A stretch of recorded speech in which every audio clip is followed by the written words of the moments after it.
Good morning, students. Today I am going to discuss about leadership styles. A leader is a very important person in any field. A leader plays a very important role, whether it is sports, business, politics, or any area. Different people have different styles of leadership.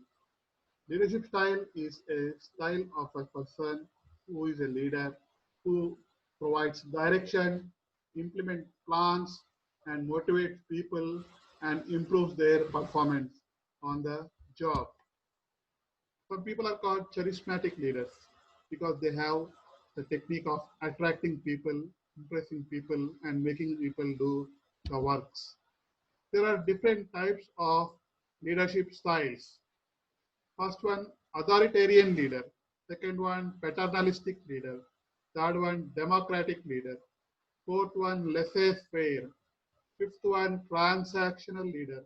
And last one is transformational leader. These are some of the different styles of leadership. There are many more, but these are the important styles. So we will discuss about each style briefly. We start with the first one, authoritarian. An authoritarian leader or an autocratic leader keeps a very strict, close control over the followers. He is a very strict person. He is a very taskmaster. He is also known as a dictator.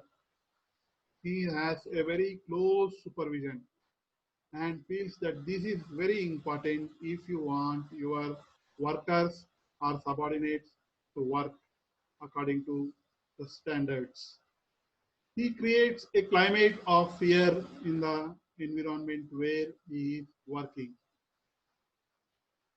An example of an authoritarian leader is a dictator like Adolf Hitler, the German army leader, who is responsible for starting the World War, because of which many people have died and many countries were destroyed.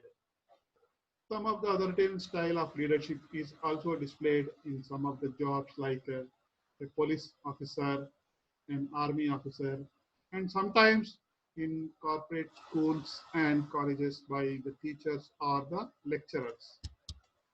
The next type of leadership style is paternalistic leader. The word paternalistic itself says this, it is parents. Paternalistic is derived from the word parents. This leader acts like a father figure to his workers or subordinates.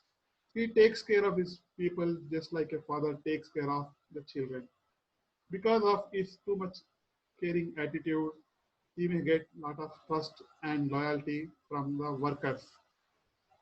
He is ready to help them, guide them, direct them. The bonding between the followers and the leader is extremely solid. These type of leaders have good organization skills. They are good organizers. They boost the confidence of the workers. Next style is democratic style. You all know our country is having a democratic type of government. You know the meaning of democracy. Here, the people are given freedom. They are allowed to involve in important decisions. They can elect their leader. If they don't like, similarly, they can also change their leader.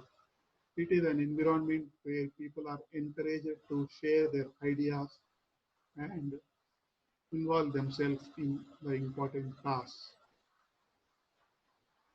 Here, people are allowed to express their ideas, their creative solutions for solving business problems. They are given a lot of freedom.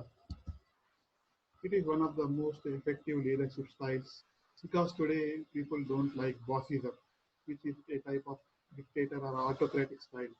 Today people want the leader to be very friendly.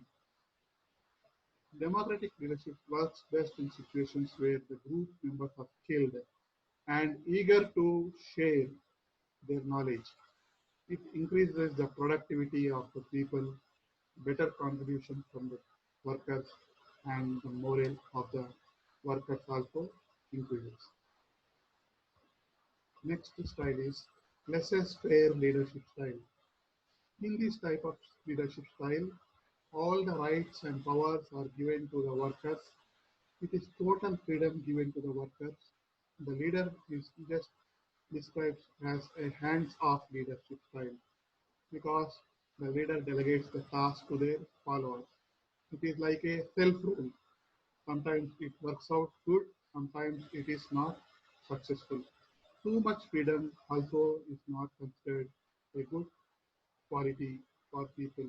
There should be some control. But in this type of leadership style, the leader is given full freedom to their workers.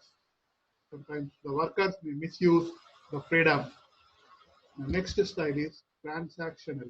You all know the meaning of the word transaction.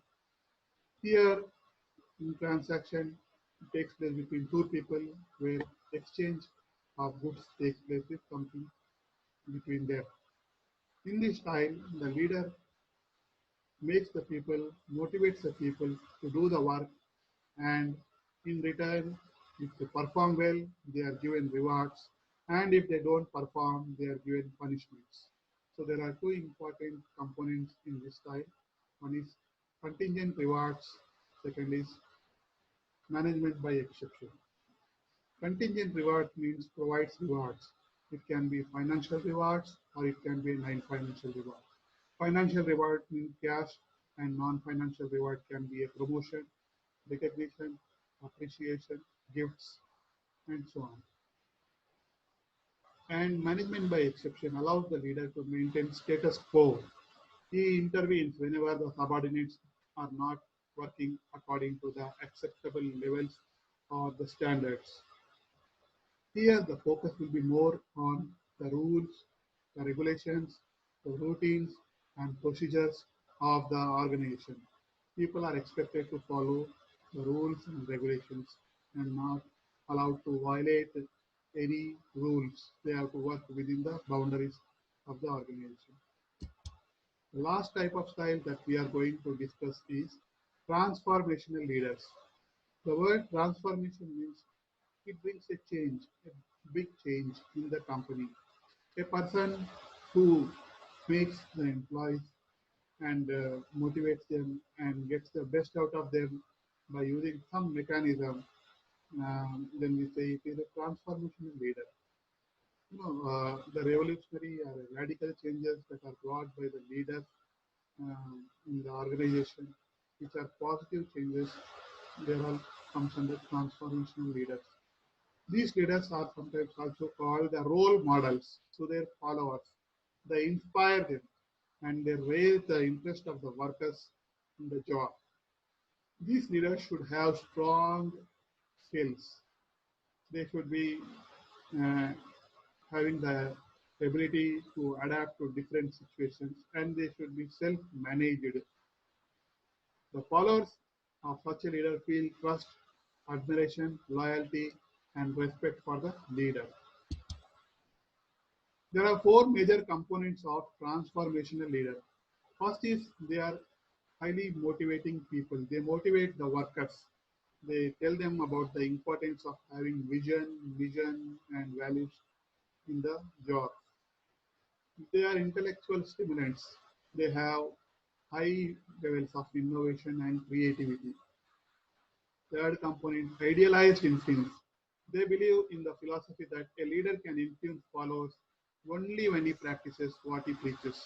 That is, he has to be a role model.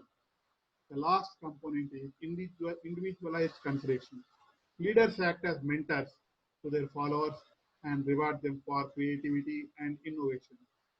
Some of the examples of transformational leaders are Mahatma Gandhi, Martin King Luther, Obama, American president, and Nelson Mandela. Thank you, students.